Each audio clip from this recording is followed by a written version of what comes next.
আসসালামু আলাইকুম। Welcome to CS funda. First of all, তুমি যদি ডাটা স্ট্রাকচার শিখতে চাও, একেবারে সিএসসি এর যে ফান্ডামেন্টাল ব্যাপার, তো তোমাকে ডাটা স্ট্রাকচার শেখার আগে প্রথমত কিছু বেসিক জানতে হবে। তো এখানে কোশ্চেনটা আসে যে কোথা থেকে আসলে শুরু করবো। এখানে তোমার জন্য দুইটা অপশন থাকে। প্রথম অপশনটা হচ্ছে যে তুমি সরাসরি ডাটা স্ট্রাকচারে মুভ করতে পারো, অথবা প্রথম দিক দিয়ে সি প্লাস প্লাস এর যে বেসিক গুলো আছে, লাইক ভেরিয়েবলস, লুপস, ফাংশন, এগুলো ভালোভাবে ক্লিয়ার করা। দেন পয়েন্টার গুলো ভালোভাবে দেখা, যেন এটা থেকে ভয় না পাই। তারপরে ডাটা স্ট্রাকচারের কোড গুলো নিজে হাতে লেখা। আহ, মানে আলটিমেটলি তোমার ফাউন্ডেশনটা যত স্ট্রং হবে, প্রসেস তোমার তত দ্রুত আগাবে। তো এখানে একটা প্রশ্ন আসতে পারে যে সি প্লাস প্লাসই কেন? হ্যাঁ, সি প্লাস প্লাসই কেন, কারণ হচ্ছে যে ডাটা স্ট্রাকচার জিনিসটাকে আসলে তোমাকে প্রথমত বুঝতে হবে সেইটা। ডাটা স্ট্রাকচার হচ্ছে মেইনলি কম্পিউটারের মেমোরি অ্যালোকেশন, বা কোন ডাটা টাইপ কতটুকু জায়গা ধারণ করে, এই সব কিছু মিলাই ডাটা স্ট্রাকচার। এর ভিতরে অনেক রকম ব্যাপার স্যাপার আছে, লাইক ইংলিশ ট্রি, গ্রাফ, অনেক কিছু আছে। তো আমরা সি প্লাস প্লাস এই জন্যই ইউজ করবো যে তোমরা হয়তো একটা নাম শুনতে পারো, এসটিএল, স্ট্যান্ডার্ড টেমপ্লেট লাইব্রেরি। এটার আসলে কাজ কি? এসটিএল এর কাজ হচ্ছে যে তোমার ডাটা স্ট্রাকচার কোডগুলো নর্মালি অনেক বড় বড় হয়। তো আমরা যখন সেখানে স্ট্যান্ডার্ড টেমপ্লেট লাইব্রেরি ইউজ করি, তখন আমাদের ওই অনেক বড় বড় কোডগুলো অনেক ছোট আকারে লেখা যায় বা প্রেজেন্ট করা যায়। তো দেখো, আমি যদি পরের স্লাইডটাতে মুভ করি, তাহলে আমরা প্রথমত শিখবো কি সি প্লাস প্লাস এর বেসিক জিনিসগুলো কি কি রয়েছে এর ভিতরে, যেরকম ভেরিয়েবল রয়েছে, লুপস, ফাংশনস, পয়েন্টার্স। দেন আমরা ফেজ টু তে গিয়ে শিখবো হচ্ছে একেবারে কোর ডাটা স্ট্রাকচার। তো লাইক এর ভিতরে কি কি রয়েছে, অ্যারে রয়েছে, লিঙ্ক লিস্ট রয়েছে, স্ট্যাক, ট্রি, গ্রাফ। এখন তোমাদের একটা প্রশ্ন থাকতে পারে যে আমরা আসলে এই চ্যানেলে কতটুকু সি প্লাস প্লাস শিখবো।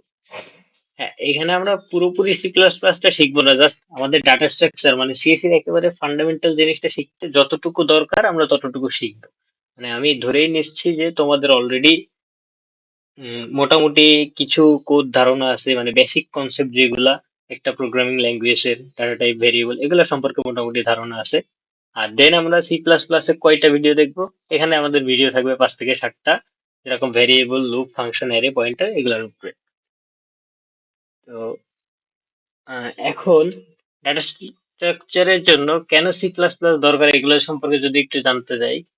দেখো, ভ্যারিয়েবল এবং ডাটা টাইপের মধ্যে কি কি পড়ে? ইন্টিজার, ক্যারেক্টার, ফ্লোট, বুল, এগুলাই আছে। লুপস এর মধ্যে আছে ফর, হোয়াইল, মানে অ্যারে ট্রাভার্স করতে লাগে। অ্যারে ট্রাভার্স, এই ট্রাভার্স টার্মটা কি, এটা আমরা শিখবো ডাটা স্ট্রাকচারে। জি।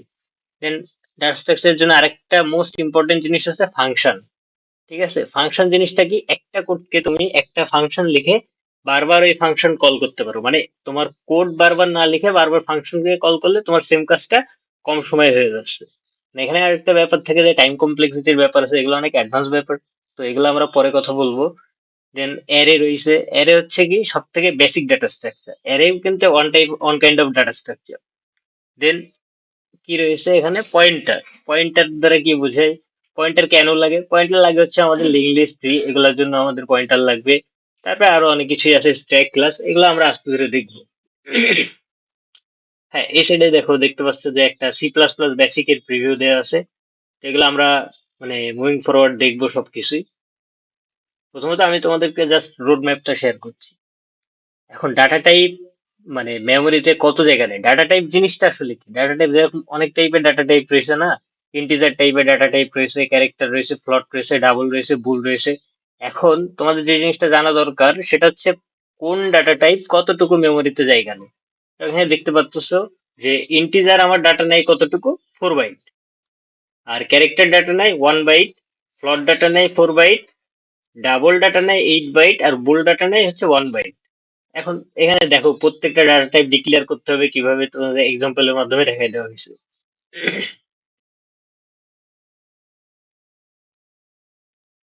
আচ্ছা, এই বেসিক গুলো আমরা আসলে আজকের আলোচনার বিষয় না। আমি যেহেতু তোমাদেরকে একটা টোটাল ওভারভিউ দিতেছি, তো আমরা নেক্সট দিন থেকে বা নেক্সট ভিডিও থেকে ইনশাল্লাহ আস্তে আস্তে এই টোটাল বেসিক গুলা এক এক করে ক্লিয়ার করব। দেন আমরা হচ্ছে ডাটা স্ট্রাকচারের দিকে মুভ করব।